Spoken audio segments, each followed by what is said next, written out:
What's up, everybody? Welcome to episode 48. I'm Jennie O'Connor, and I help multi-passionate creatives slay imposter syndrome so they can grow their influence and self-promote with grace. Let me ask you a question. Are you working a job that brings you no satisfaction while you look over your shoulder at all of the things you wish you could be doing that truly light you up? Do you dream of somehow combining all of your loves into a venture that makes you money? I've created the multi-passionate master plan that will help you do just that. So if you're committed to making this year the year you stop working at a job you hate and finally find the career love of your life, head on over to jennyo'connor.com/masterplan to jump on the wait list. This step is important, you guys, because folks on the wait list will get exclusive access to the course and 6 weeks of live coaching for more than 40% off. So if you miss out on being notified when I open the doors, you will miss out on getting all of the value I so lovingly packed into the multi-passionate master plan for a literal steal. Go jump on the list today. So today I am speaking with Anna Cantwell, soul coach and business mentor who helps spiritual women create authentic and abundant lives and businesses. She's worked as a yoga instructor and meditation teacher, is trained in hypnotherapy, neurolinguistic programming, and EFT, also known as psychological acupressure. She also makes music in just about every genre and has a second business devoted to the oracle deck she calls Animal Guides. I am excited to talk to her because Anna lives in the world of woo and is smart as a fucking whip. So let's get to it, shall we? Hey, Anna, how are you today? I am so good. Thank you so much for having me, Jennie. I'm super pumped to be here. And I know we have so much to talk about. We have so much to talk about. I'm so excited to finally be having this conversation. So I know already the answer to this question because I've listened to you be interviewed quite a few times at this point. But for my audience members, have you always known that you were an everything enthusiast? Yes. And when you're little, I think you have so much clarity on all of the different places that you kind of want to dive into. And for me, it was so natural. My connection to animals, for one, so natural. As I was home over the holidays and reading an essay that I wrote in like third grade. And it was one of those essays where you can write about literally anything, right? It's like choose any topic in the world that you're interested in. And it's like dogs. I'm like, dogs are connected to God because they are pure unconditional love and we need them in our lives. So it was so apparent. I showed my husband because I'm always trying to get us a dog. And so it's like, this is where this comes from in me. And it has always been there. And same with music. Ever since I was a little kid, I remember dancing in my parents' bedroom to Santana while my dad is like shredding on the electric guitar, and just having music be a part of kind of how we grew up. And playing music, singing, performing, dancing, all of that. And then it's really funny too, that coaching, although, it's not like I was a little mini coach, except I kind of was because. Yeah, that was my next question. You were helping people at a young age. Explain that, please. Yes. So I grew up in a really religious community, and at my church, you could basically at like third grade be a junior shepherd. So when I was in third grade, I was going to help like the kindergartners and basically taking them to Sunday school, helping them with the lesson, helping them learn, helping them read, helping them like tie their shoes, whatever.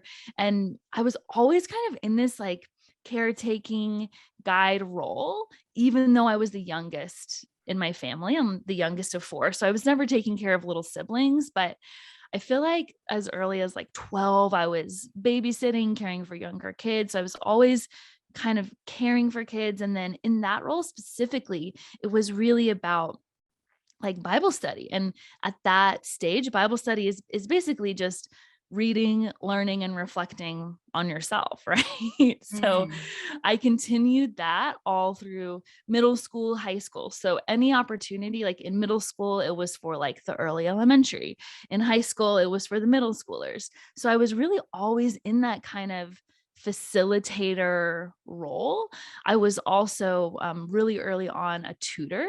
So I feel like in like fifth grade, probably I started tutoring younger kids. And as a tutor, it's very similar to being a coach, right? Because you're not just handing over like, oh, this is exactly what you need to do in this order, right? You're kind of in the process of discovery for them. Mhm. So that those kind of skill sets really got ingrained in me really early on. And I just loved it. I just loved connecting with people. I always wanted to do work with people and do work that felt like I was helping. And then also, all the animal stuff, all the music stuff, many things. Yeah, I just love that you sort of like embraced it and just went for it from a really young age. Cause so many of us, when I talk to people on the show, like struggled with it or just felt like they were like super flaky. And that just doesn't really sound like it's reflected in your story very much. Were your parents also everything enthusiasts, or were they just really supportive of you in doing that? I mean, how was that?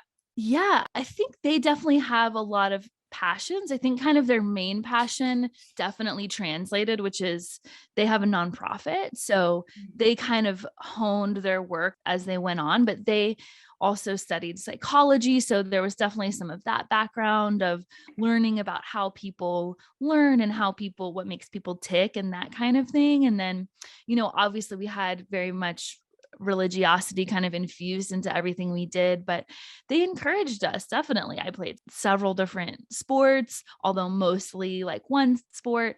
I took voice lessons. I took like horseback riding lessons because I think they just knew that I had a lot of different interests and wanted me to try several things. And then it's funny, even with that, there were still things that I really wanted to try that I never super got to, right? Because I remember wanting to do dance and there's only so much time in the day, right?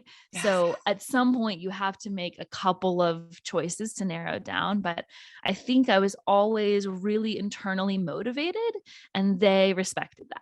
So they were like, okay, if you have this natural drive to, make stuff happen and learn and grow, then we'll support that. And I think for them as everything enthusiasts and multi-passionates, definitely, both of my parents, I know that even though they never did music as any kind of profession or professionally, that they both love music. And my mom always sang with her family. Like I said, my dad played guitar. My siblings also played music. So it's definitely easier, I feel like, when you have a slightly bigger family to just be like, oh yeah, we have like our full movie crew. We would always like make movies as kids, or we have our whole band, right? Kind of Yeah. built in. It's cool because you have someone to hold the camera and you have people to like act or you have people to play multiple instruments, or if it's a play or a game or whatever, you kind of have that there. So I think that really definitely had something to do with it. Having multiple siblings and having them have different interests and me being the youngest. Yeah, it's so funny you would say that because I'm an only child and I did all of those things, but I had to figure out all of those pieces by myself. It would have been a lot easier if someone could have been holding the camera for me. That's so funny. Like as soon as you said that, I was like, hey, I think I really missed out on something here. For sure. And my husband is an only child, and I have a couple of close friends who are. And it's so funny because they totally same thing. You figure it out, right? You find the way to do it for yourself, but it definitely is easier. It's easier when you have like you can kind of switch and swap. And I think that lends itself to like more ideas when you have different people involved, Oh, 100%. Many minds are better than one for sure. And I sort of had to learn that the like more circuitous route. Definitely. For sure. So I know, like, turning this conversation to something a little bit less cheery for a moment, because I do think that so much of coaching kind of comes from like a struggle. I know your journey hasn't always been a happy one. You write that you were once so lost you Googled how to love yourself, and that just like kind of struck a chord with me. I would love to hear whatever you're comfortable sharing about what that journey looked like to get you from a self-described hot mess Yes. to where you are today, which is, clearly having come through it to this like beautiful, bright place. Thank you. Yeah. I'm so happy to share, because I know that I imagine many of your listeners might be in a similar place or still kind of figuring that out. And it does take time, and you have to kind of go through it. From a young age, I was definitely anxious, and I don't know really even where that came from necessarily. Maybe some of it came from my parents, maybe some of it came from school, and just the kind of rigidness of being in a high stakes learning environment. And then I think some of it just came from internally. I was just an anxious child. So early on in, early high school, I had a lot of struggles with self-esteem. I had a really bad eating disorder at one point, and that was what kind of first set me into therapy. And going to therapy absolutely changed the game for me. I am a person who probably spent 10 solid years in therapy over time. Right. And you're like, this is some hard won positivity and cheeriness for sure. It was a lot of hours on the couch just dissecting and piecing apart what I had been through. So that was kind of my first major struggle. And just, as so many teenage girls do, just grappling with self-esteem and am I good enough? And I was someone I was really academically successful. So that kind of became my identity. And when you have an identity in something external, you cling to it and you don't want anything to take it away. So it creates a ton of pressure. So I had a lot of pressure to perform academically. Straight A's was just the expectation. Great college was just your expectation. Yeah. Or less your parents, more your own. Yeah. And I think, and I would never, ever blame my parents for this, because they're just both honestly really smart. They're both highly intelligent. And I think they were just like, yeah, this makes sense that our children are also smart. And, so when you go and show them like a report card and they're like, oh, cool. Yeah, that's like, that makes sense, right? Instead of like, yes, like that's incredible, right? I was never the person who got like rewarded for those things, because it was just like, oh yeah, of course you did great on all those tests, right? Mm-hmm. Sure. So that was another layer of the anxiety. And with my anxiety came this really, really bad stomach pain. I had chronic stomach pain for years and bopped around to all the doctors and got told, take Pepsid, take this, right? Or prescribe this random thing that didn't help at all. And I felt like no one really understood what I was feeling. And now with my knowledge and wisdom, I know that what I was experiencing was the gut brain connection, which was my brain was freaking out. The tons of neurotransmitters in my stomach were like, this does not feel good, and clenching or gripping, and then sending the information back to my brain, which is your stomach hurts a lot. So for a long time, that was a huge thing I struggled with. And I also went to therapy for that, and just trying to piece apart, why am I so stressed? Especially at, like I said, such a young age. This was like 15, 16 that I was like dealing with this immense amount of stress. And this is a time when you're supposed to be like just learning and discovering and having fun and being a teenager. And like I said, a lot of it was definitely self-induced, and I can own that.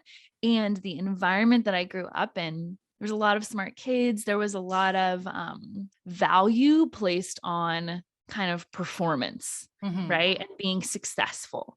So, and I think a lot of people deal with that. So that was kind of early on really what I struggled with. And needless to say, that did not super set me up for success in college.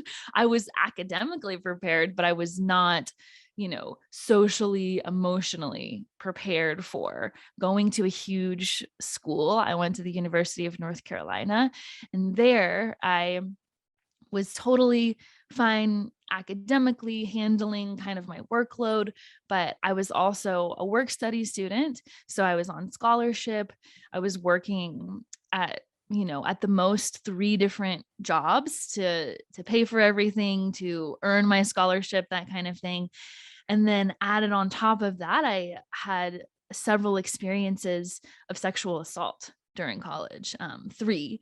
And those were really the thing that just hugely reflected to me that I did not love myself, and that, of course, those things were not my fault. And it was my responsibility to heal the pain that I had been through, because I couldn't reasonably expect any court system to do those things justice, really, or even kind of the court of public opinion to do them justice at all. It was really going to be me fighting for my own mental health and fighting for my own healthy, happy life, because it threw me into a huge depression. And it was it was definitely the worst time of my life. It was a really, really dark place. It was like you know, forcing myself to get out of bed to go on like a 10-minute jog and then staying in bed the rest of the day. Or I took a mental health underload so that I could take less classes and still be considered a full-time student.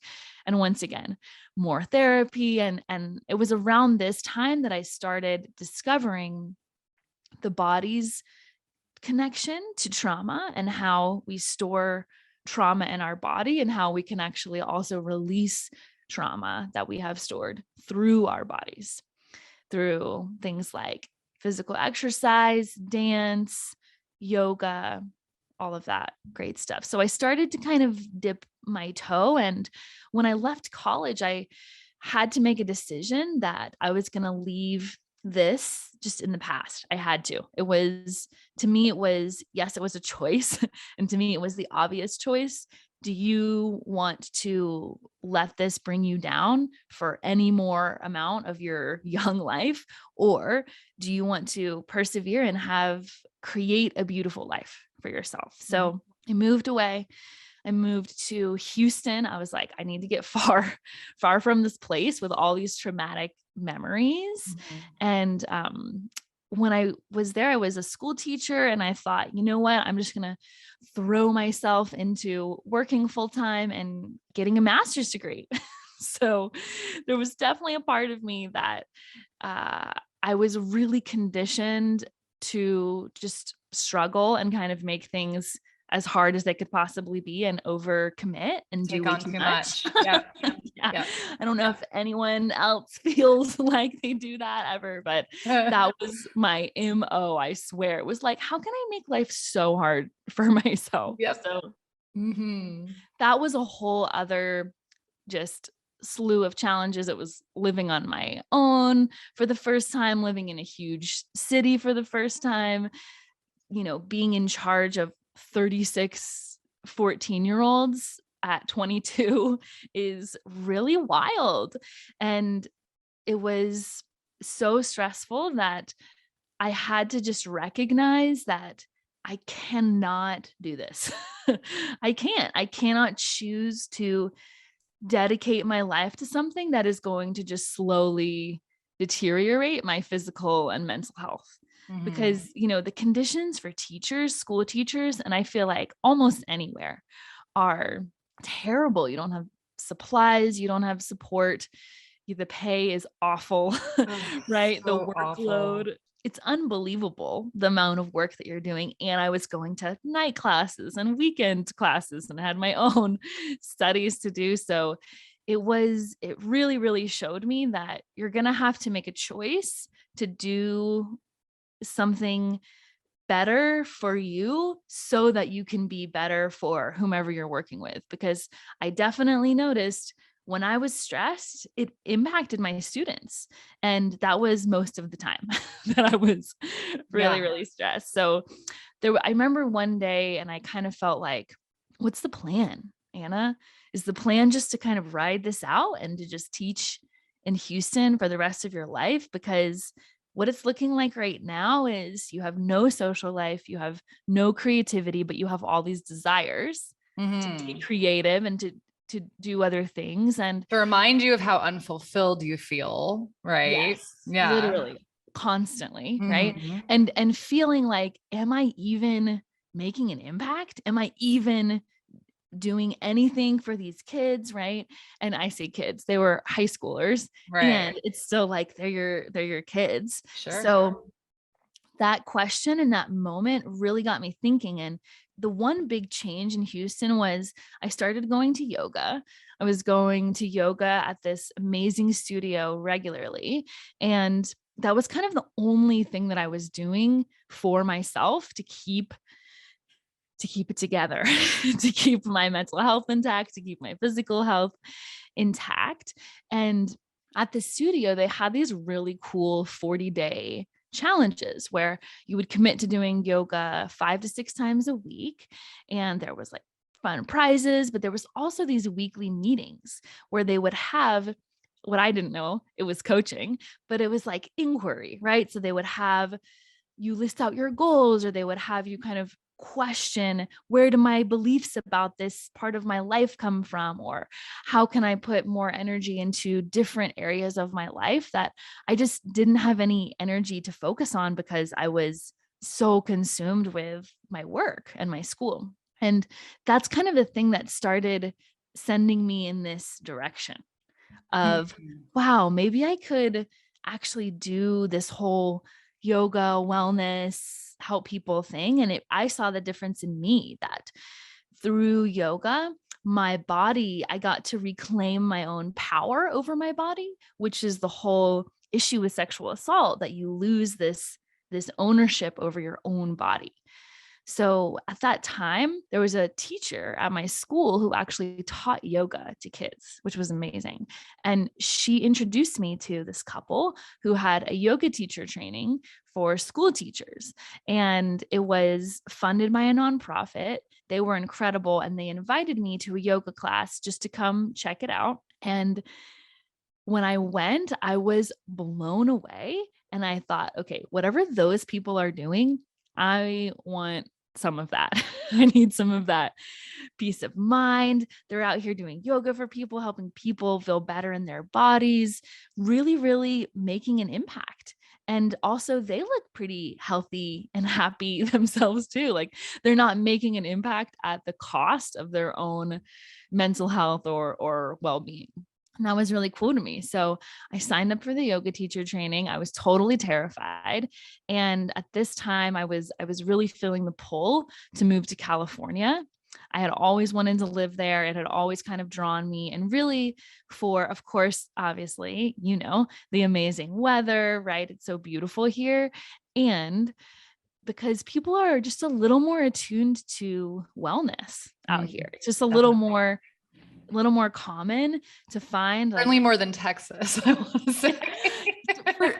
If you compare the two, for sure. I was like, there was like 3 yoga studios in all of Houston, and LA, you walk and you run into like 4 yoga studios on your They're block. on one corner. Yeah. Literally. So that was really exciting to me. And, just being able to be outside, nature is something I've always been really connected to, growing up in Tennessee. That was a huge part of where I found kind of my peace as a young kid, was just going and playing outside. So to live in a place where the weather is good enough most days of the year, where you can go be outside almost anywhere, was huge. So I really decided, okay, you got to move to California. I had taken a road trip and stopped in LA and totally fallen in love with it and was completely enamored. And I took my yoga teacher training, set out for LA. And that was really the huge shift for me of making a decision, a really, by the way, scary, very terrifying, risky decision. I had no job lined up. I didn't have a place to live. It was looking back, it was a huge leap of faith. And I'm couldn't be more happy that I did it. And I think that was really the thing that kind of sealed the deal of me switching to a headspace of things work out for me. Things are working out for me, even if I can't see them. And all of this pain that I went through, there is a reason that I went through it. And it's to help people and to learn to coach people from a place of my own cup being overflowing with love and wellness and just connection to source, honestly. Yeah. Yeah. I love it. I asked you this because I think it's so interesting. You had this nurturing instinct from such a young age. It wasn't like you were like, so I'm going to be a coach one day. It's this really sort of curvy path. And I knew we had stuff in common, but your journey it's like wild. Like I lived in Houston as a child, but I lived there for many years. I also put pressure on myself as a high achiever that led to stomach aches that could not be diagnosed. I also have sexual trauma that like I made a choice to not be a victim. I was like, I can be a victim or I cannot be a victim. And that was a major turning point for me. So it's just, there's so much commonality here. It's like kind of freaking me out a little bit. I have like full chills right now. Yeah. Like, what yeah, it's completely crazy. But the whole reason I asked you this question was because I think there's a little bit of a tendency for people to roll their eyes like, oh, here's another coach. You know, it's a bit of a flooded space, but it takes so much strength and determination to decide that you've had it with the way things are and to dig deeply into that inner work. I mean, I went to my first shrink when I was 5. Yes. I like my whole life, like I've been doing this deep inner work, and then to turn around and want to share that with the world so that you can fast track that healing for other people, I think is really admirable. So to anyone who may roll their eyes at yet another coach, like this isn't just like I wake up and I'm like, I want to be another coach. I mean, not to say that there aren't people that do that, but talk to me about how some ways that people can stand out in this flooded industry. Like what, I know you're different. Like I think people can hear your story and know that you're different, but what makes you like the coach to hire? Yeah. I love this. I love this question because I do feel that. And I do, you know, it's easy to get salty in the online world when you see people having kind of these seemingly overnight success or popping off or blowing up, all that. I think that for me, it's having a business that's grounded in core values and integrity. And integrity was the huge piece that early on I learned in coaching. And by the way, I have also not mentioned any of my formal training in coaching, which started really in college. I was a writing coach and an academic coach, helping people achieve their academic goals, right? And parse things out. So it's so funny because to me, I look back and of course you can get too obsessed with certifications and needing to be qualified and needing a piece of paper. That's not it. I do think that there's definitely something to be said for being practiced in a craft, having mastery over a craft. It's not to say that you can't start something before you're ready. Everyone, I think, who does something big starts before they're ready, before they're quote ready. And I think that for me, from when I started coaching, I was really confident because I had been coaching just in slightly different ways. And that evolved over time into something that felt really authentic for me. So I still use tools from my early therapy that I received. I use tools from my writing coaching and academic coaching in college. I use tools from my yoga teacher training, my meditation teacher training. And then I try kind of every year or so just to dive into a new space. Last year, I received hypnotherapy and NLP training. So just adding tools to the toolkit. I think part of being a great coach is being a continual learner and not needing to prove anything by showing people that you're doing this, and being okay with letting people know I'm really a master at this. I'm really skilled, practiced in my craft, right? And I get that when you're just starting out, that maybe that feels inauthentic. So make it authentic. Get in integrity. Do the work that you need to do to show up to feel really confident and embodied in what you do. I Because love this. I love this because of the fact that we don't feel like masters so often as multi-passionate people because we've done so many things. But what you just said, what makes you a master is pieces of all of these other different things that you've done. It's not, I went to school for one thing and got one certification and therefore I am this. It is like, let me tell you about my body of work that points to why I am so goddamn good at what I do. I love that. literally. And it's so funny because I think when I started teaching yoga, people were really surprised. Whoa, you're really taking off. I remember I hadn't even started officially teaching yet, and I was getting hired at studios in LA. And I just reminded people, okay, I stood in front of a group of 36 14-year-olds for 2 hours every day after lunch. If I can do that, Yes. I had to teach them Lord of the Flies. Okay. I'm Oh pretty sure, God.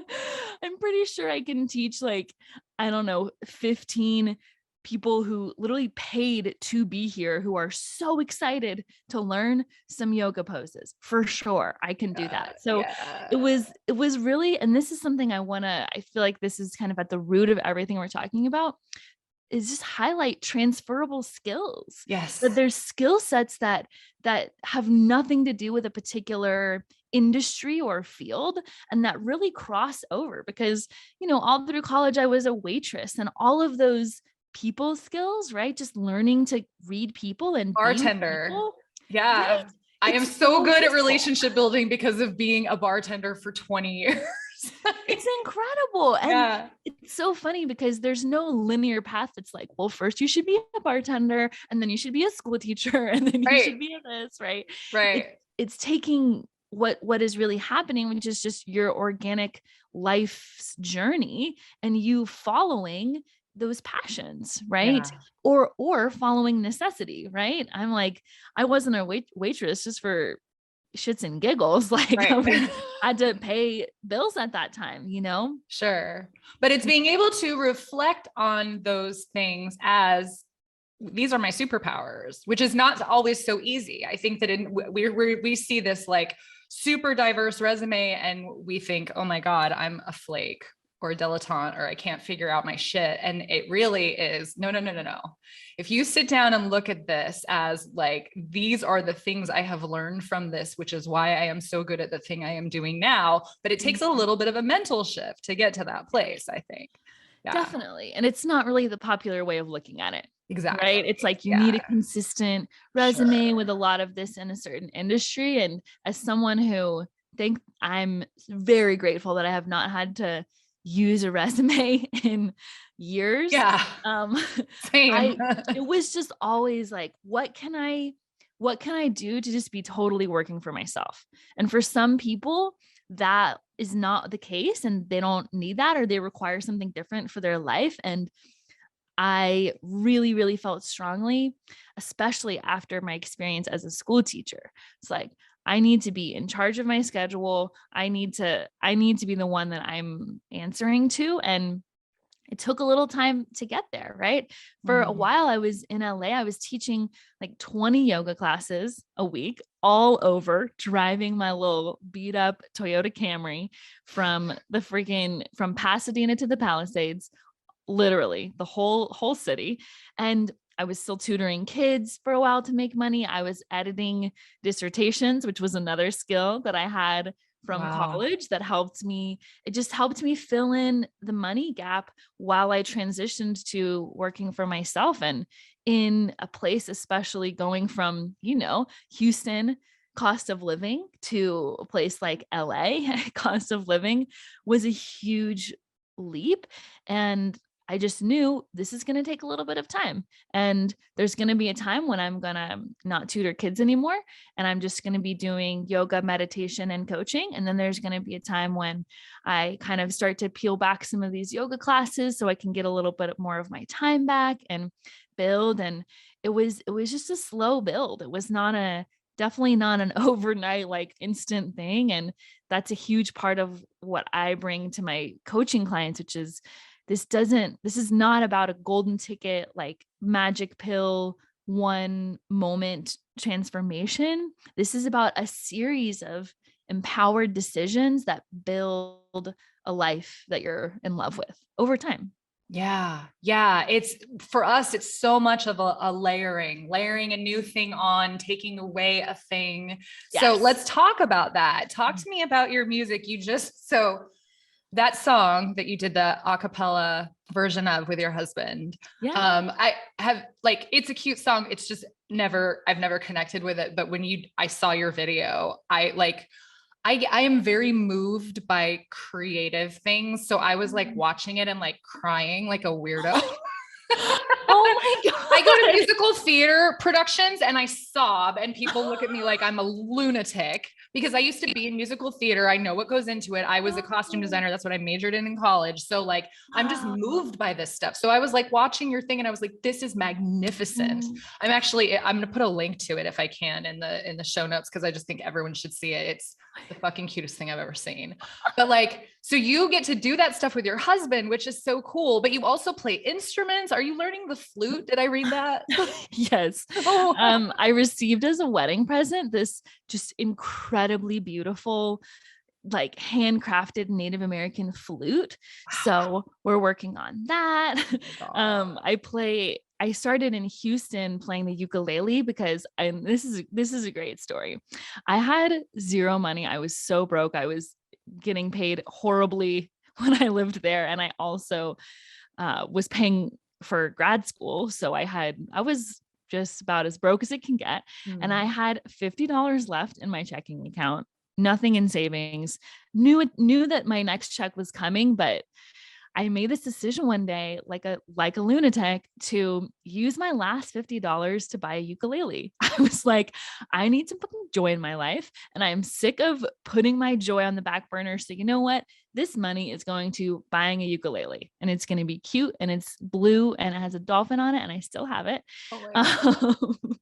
And it was just something that I wanted to do to bring me joy. And honestly, I wanted an easy instrument to play that I could sing along to. And that created so many, memories in and of itself, just making that decision. So I played the ukulele, and when I was a teacher, I would sometimes play for my kids in class, and they just absolutely loved that. And then when I moved to LA, I started singing in Shavasana at the end of my yoga classes. And that was where I really got to kind of hone my voice. Now, I took voice lessons really briefly, maybe for like a year when I was 12 or something. And I took piano for a little bit too. So I had a little bit of, I kind of knew, okay, these are like the notes, right? I know generally what chords are, just kind of your basics of music, not any crazy musical theory. And diving into just chanting, exploring the voice, opening my throat chakra, really, it just gave me so much joy. And then I saw that it really impacted other people. So basically my students were like, okay, when's your album coming out? And then lo and behold, I meet Jake, my husband. And by the way, we were friends for about a year before we ever started dating. So as friends, he really got me to just start jamming. And I think jamming is so important to anyone who does music because it just gets you in the flow and out of the rigid mentality that you need to just be learning a song and putting notes together. Just let yourself flow, connect to source, and see what. Don't you think self-consciousness kind of gets removed at that point? Because I think about, I also like love music, and I used to work at a karaoke bar, but there was always, in LA, actually, in Culver City. My God. Yeah. And I was told that if I didn't sing, they would get me fired. The regulars were like, we like you, but if you don't sing, we will get you fired. So I started out rapping because I was so uncomfortable singing, and then like moved into the singing. But always that self-conscious piece was there. I think jamming is kind of that critical, get out of your own head thing, don't you? Yeah, to open to the flow, because when you're singing a song that you have this idea of it needs to sound this way. So I could perfect it, or, ooh, I missed that lyric, or I messed up this. Whereas jamming, there's nothing to mess up because there's nothing there. Right. You're just creating in this kind of blank space. And ironically, I feel like I was a lot more self-conscious jamming because I still had that old mentality, which is what always, by the way, when I was young, messed me up in my piano lessons and in my voice lessons, which was I have to get it right. And that there is a right in music. There's harmony, there's dissonance, right? There's notes that sound cacophonous, but there's no wrong in music. There's no way to really get it wrong. So that really helped me let go of that old perfectionist that I was when I was younger, that needed to be good, needed to be accepted, needed to be maybe even the best at something to do it. And that was what held me back so long. I thought, well, I wasn't the lead in the plays. I wasn't the person in the choir. What makes me think I could be a good singer? And it turns out just connecting to spirit, opening yourself up to flow is so powerful. And I also, in college, I'm like, too many things, man, too many things. I wrote poetry, right? And connection to words. I always kind of felt like, could these be songs? Like, am I just using them as poems, but they could be songs? So exploring music with Jake has been so incredible for our friendship, and then for our relationship, and now for our marriage, getting to be creative and have fun. We just, the song you're referring to, our acapella version of Happy, it really came from, we took this course from pentatonics, and Jake and I we're both very multi-passionate and just learning junkies. We're like, when can we learn? When's our next course that we're taking? Fun. Yeah. So fun for us. So at the beginning of the year, we thought that sounds cool. We could just, we don't have any particular interest in acapella. We thought, oh, we'll just try this out and see how it goes. Pentatonics, they have a really cool thing going on. If you've never heard music by them, it's super cool what they do with just the human voice and sound.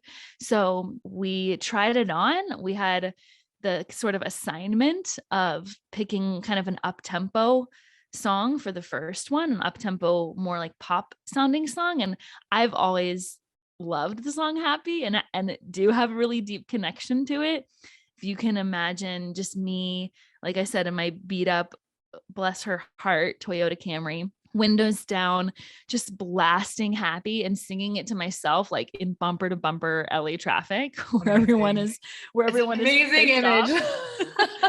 And having, if I had a friend with me, I had bubbles in my passenger seat. So I would have them like blow bubbles out the window. And then everyone's like hearing Happy, bubbles are flying all over the freeway. And then you just see this contagious, beautiful joy. And that's really the thing I live for. I literally live for just this contagious joy, having fun with it, being happy, recognizing that kind of what we're here to do is follow our bliss. Yeah. Yes, I have used that phrase for a long time as well. Of course. It's so good. We're like twins. All right. So let's talk about another thing that you do, or you have done, I should say, your animal guides, oracle cards. This also makes me really happy. I cracked up listening to your interview with Angela Marie, who I interviewed last week. When she was like, I feel like a real life Snow White. And I was like, oh my God.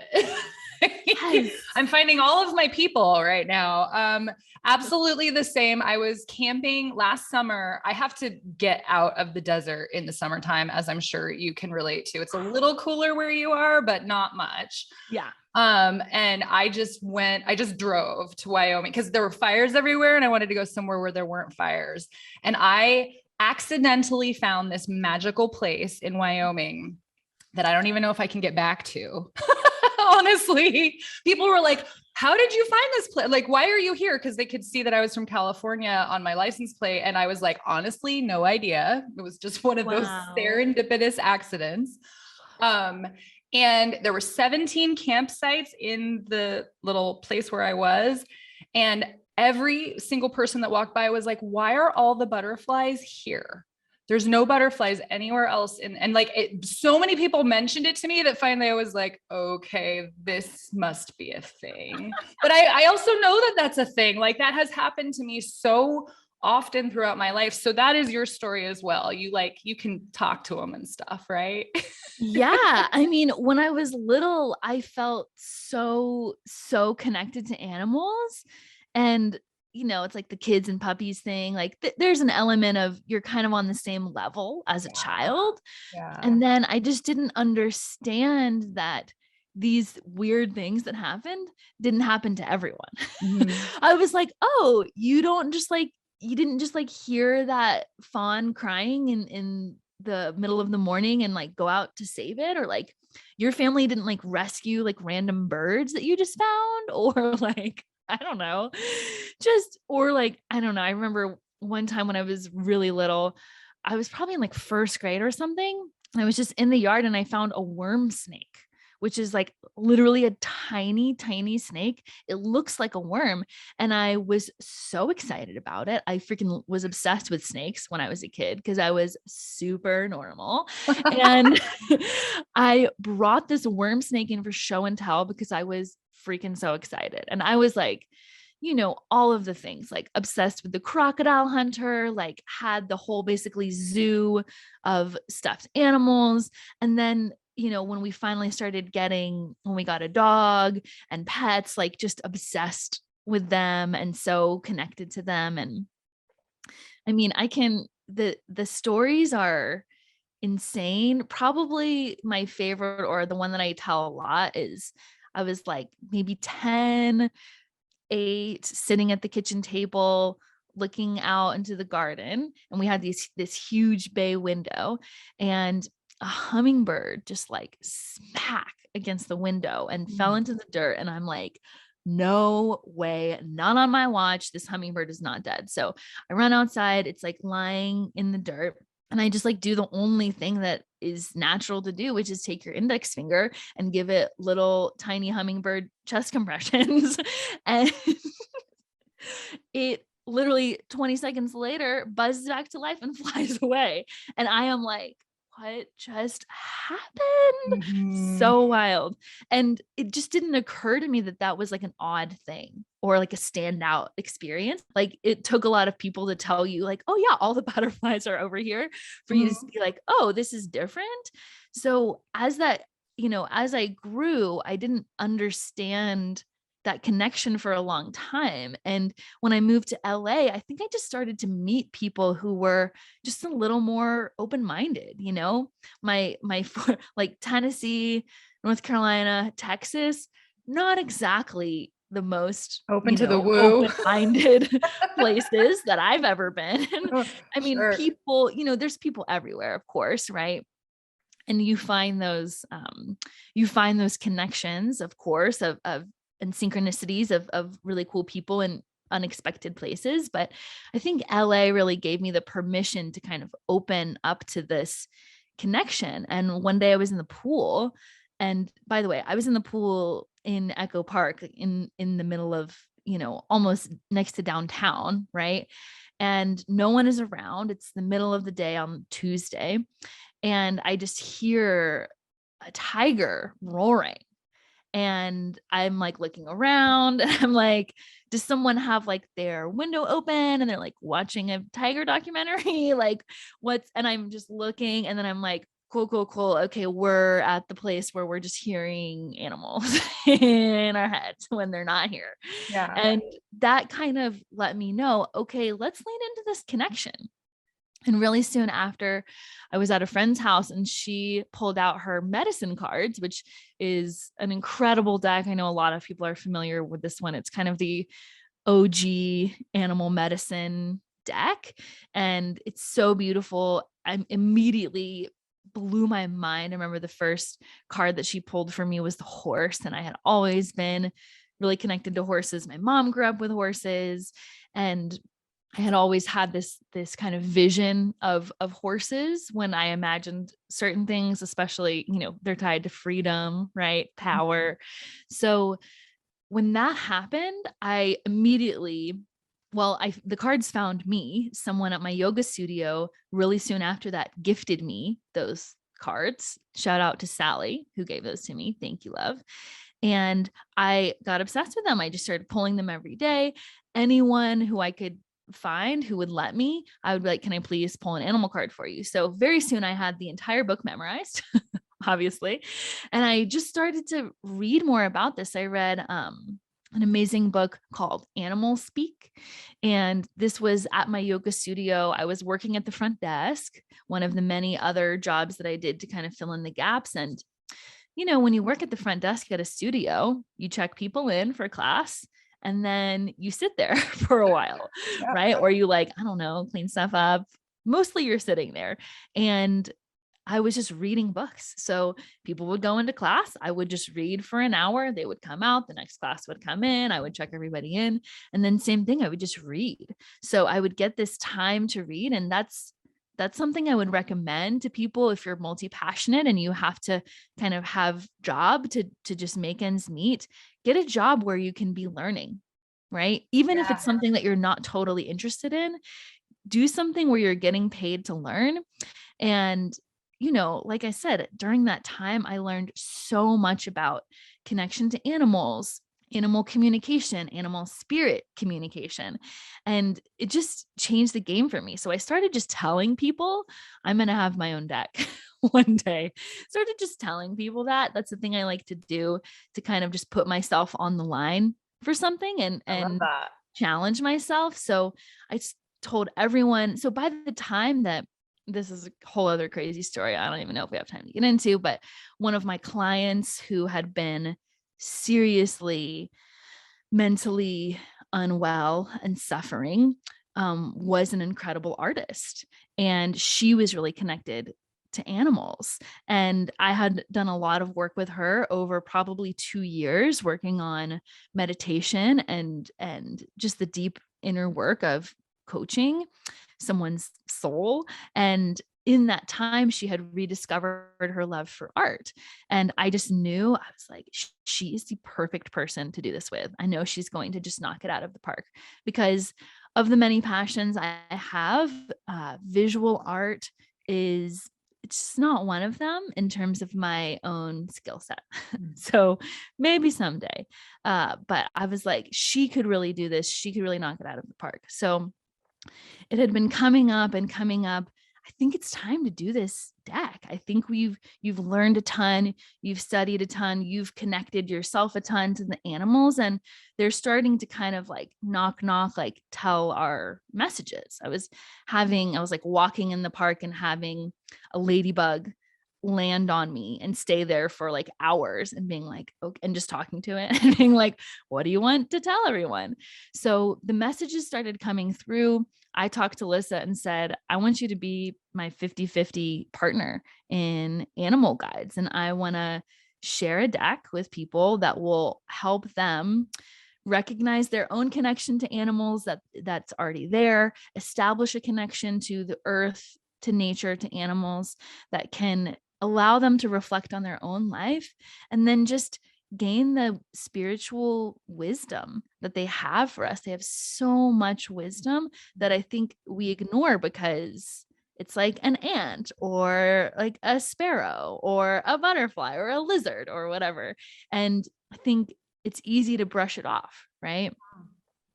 So that journey to write my first book, which was something I always wanted to do, was write a book and have this project, and now have this deck that kind of lives on in perpetuity and only gets to grow and expand and connect people without me needing to be in a coaching session with them, is seriously the coolest thing. It is the coolest thing. And the stories that people have told me now from what the cards they've pulled and have had wild experiences with, or the real life animals that they've connected with and then pulled the card for that animal. It's just wild. It is so wild. Oh, it's so cool. Yeah, I'm going to drop the link for those, more information to those in the show notes as well. And I have 50 million more questions I could ask you and so easily keep you for another hour, but I know that you're busy. So just to wrap things up, where can my audience find out more about you? Yeah, I spend most of my time on Instagram. I am Anna, Anna Cantwell, like the word can't and then the word well. So that's where I spend most of my time. Also, my website is just my name, Anna Cantwell. That's all my offerings, courses, and then animal guides is its kind of own separate thing. So they have their own Instagram and website, but yeah, our decks are available for purchase. You can actually buy them straight through Instagram or go to the website. All of my music is on Spotify under Anna Cantwell. And yeah, it's pretty easy. It's just my name. And we just started a podcast. Talk about that real quick. Oh my God. I'm like literally almost forgot. I'm like, I know. It's been 1 week. So which is fair. And there's so much else going on, but I wanted you to plug it super quickly. Oh my God. Literally, you're the best, Jennie. Thank you. Of Yes, I just started a podcast. This has been on my heart for a long time. It's called The Quantum Playground. And it's really an exploration of what's possible for you. So in this space, I do meditations. We talk about manifestation. We talk about how to connect spiritually to animals, to plants, to your spirit guides, and really just a space to feel liberated in your body and your mind and your soul. So it's the Quantum Playground. It's where all podcasts are: Spotify, Apple Podcasts, Google Podcasts, all the places. Perfect. I'll be sure to include those links as well. This was so fun. Like, I just can't believe how easy you are to talk to and how much we have in common. Like, this was an absolute delight. Thank you so much for being generous with your time and being here with me today. Oh my gosh. Thank you so much for having me. I'm pretty sure my face hurts from laughing and smiling. So that's probably the best sign ever on a podcast. And just thank you for sharing this magic, the everything enthusiast, and really letting folks who are multi-passionate feel seen and held. I know I do in your space. So thank you. Awesome. Yes. Thank you for saying that. Well, I know I'm going to talk to you very soon. This will not be the last conversation. So you take care of yourself and we will reconnect very soon. Thank you. All right. Thank you so much for listening to today's episode, you guys. I hope you enjoyed that interview as much as I did. If you found this content valuable enough to warrant a tip, you can show your appreciation by visiting buymeacoffee.com/Jennie O'Connor. Or you can support the show by rating and reviewing, which I would be ever so grateful for. And please do come hang out with me on the socials at Your Creative Fairy Godmother. My goal is to help creative people like you step into the spotlight and make real money from their art. I've created a ton of free resources to help you out with this. One of these is my money mindset quiz, which will teach you how to uncover your limiting beliefs around wealth so you can rewrite them to invite in endless abundance. You can find that at jennieoconnor.com/money. And while you're there, do go sign up to be notified the next time the Multi-Passionate Master Plan goes live. Until next time, I love you guys so much, and I want to remind you that if you believe you can, you're already halfway there. Now get on out there and do the thing.